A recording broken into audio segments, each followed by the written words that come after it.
I just shot my first roll of Harman's Phoenix 2 color film, and wow, I gotta say, I love the results. I loaded up the film in my Fujifilm Natura Black F1.9 point and shoot and shot the images at box speed here in beautiful Brisbane. I didn't really know what to expect from the film, as there was quite a lot of mixed reviews of the first version of the film, but wow, I am blown away, and we're going to start looking at the images right now. So let's have a look at the contact sheet, and wow, everything is looking fantastic here. Beautiful exposures, lovely sort of vivid colors here. And as you can probably tell, I shot this in Brisbane on a beautiful winter's afternoon, just as the sun was going down. So we've got some images here in light and sort of some in the early evening with lots of bright lights. It looks fantastic. So here's the first shot, my wife and daughter at an event. Used the flash on the Natura. The skin tones are a little bit warm, maybe a little bit reddy orange, but still I really do like this image. Now most of the images I took on this roll were at the Royal Queensland Show, the Brisbane Ekka, which is like a big agricultural kind of carnival, I guess you'd say, that lasts for about 9-10 days in August. And so here we are at the Ekka. The sun is still up. Here is one of the many food stands at the Ekka. This is the twisty potato stand, I think it is. And yeah, really like these yellows and the blues there in the background. Really nice image there. The next image here is the showground. This is kind of like the heart and soul of the Brisbane exhibition, where a lot of the ring events take place with horses, and they do a parade of, like, you know, cows and cattle, and sheep come in here, and sheepdogs, and all sorts of sort of agriculture events take place here. The top part of the image is very bright, almost like some sort of halation there at the top of the image as well. And of course we are using the Fujifilm Natura, which has a 24mm field of view. So this is a super wide angle camera for a point and shoot. The next one is one of the many game stands, and yeah, this one is the Nitro Smash, and you can win, look at those big teddies there, you can win one of those big teddies. We didn't actually play this year. I think we played the last year and the year before. We played quite a few and we lost, I don't know, $70 or $80, something ridiculous like that. So this time we gave it a miss. The next two images are two of my favorites. It's the Helter Skelter. Look at these beautiful colors here, the reds and the blues here, and you've got a bit of some trees and a tent in there. And then this next one here, I took right up close to the Helter Skelter. Absolutely love this image. And look at those colors. They look, you know, really, really cool. I really do dig this Phoenix film. The next one is another ride, and there's also a building here with a crane on to the left. So I'm sort of looking up and I got both the building and the crane and the ride in. Of course, as I said, Natura's got a 24mm field of view. The next one is just the ride by itself, a little bit more of a simplified composition there. I sort of walked around the corner and got a better shot of it without that crane, and I really love this. I really like the way the gradient here of that blue sort of goes from quite dark in the corners, sort of comes to that beautiful light blue in the center of the image, just as it's getting dark here in Brisbane. Really like that image, looks great. Here's another one of the game tents, and this is for the Crazy Clowns. Didn't have a go on the clowns either this year. Usually we always do the clowns. Now it was super busy on this day when we went, all four of us went with the family, and yeah, there was so many people there. I don't think I've ever been to the Ekka when it was that crowded before. So my wife and the kids wanted to go off and do a couple of things. So I said, right, I'm just gonna go wander in the sort of less visited parts of the Ekka and take some photos. So I went off by myself up near the horse stables for a look around. I walked around the corner and this little fella was hanging out by himself in a barn. And look at this, I absolutely love this. Beautiful horse here, and he's got his sort of blue coat on because it is winter. And just in the background there on the right, you've got this kind of yellow wall. And I just think this looks fabulous. You know, the blue coat of the horse and the yellow wall, and also the green of the doors there. Just up from that, there was a young lady riding a horse in a ring. I'm guess doing some kind of practice for an event. And yeah, really like this. Again, it's very bright in the top part of the frame, but yeah, I do like that image.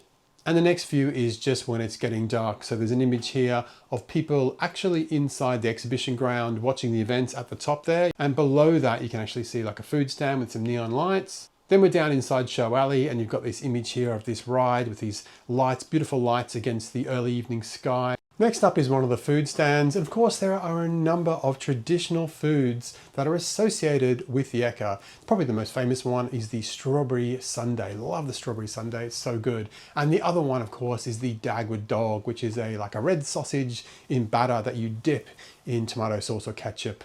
This is one of the food stands here, and it actually looks fantastic. It is a little bit dark, of course, because we're shooting 200 speed film and it's almost dark. We've just got these, a little bit of glow in the sky and these neon lights, but I really like this look. Up next, we've got another image of a ride here, the jungle ride. I really like that.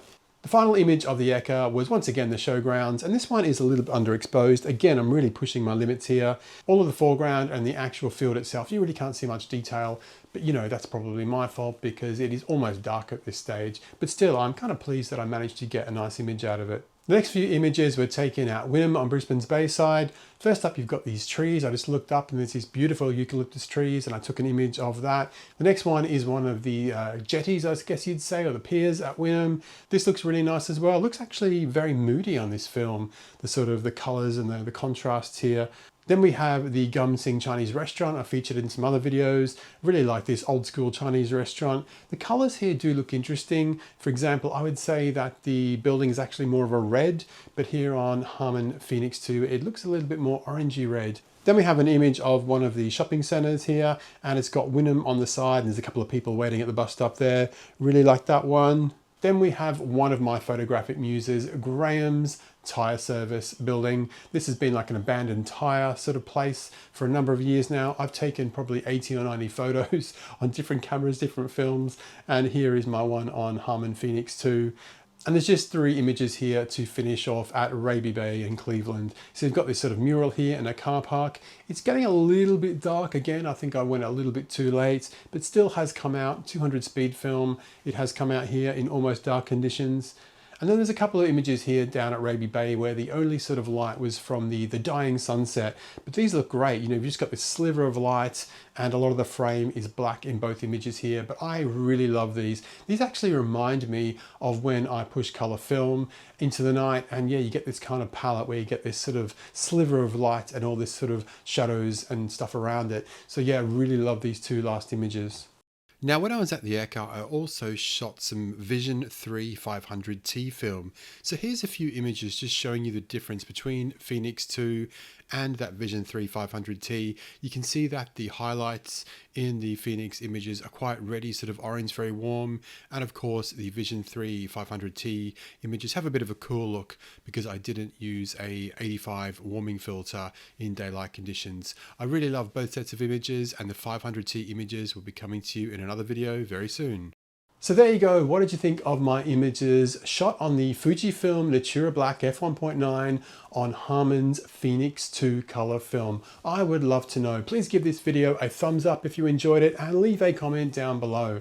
I'd also be really appreciative if you smash that subscribe button so you know about new videos coming up, shot on film and compact cameras.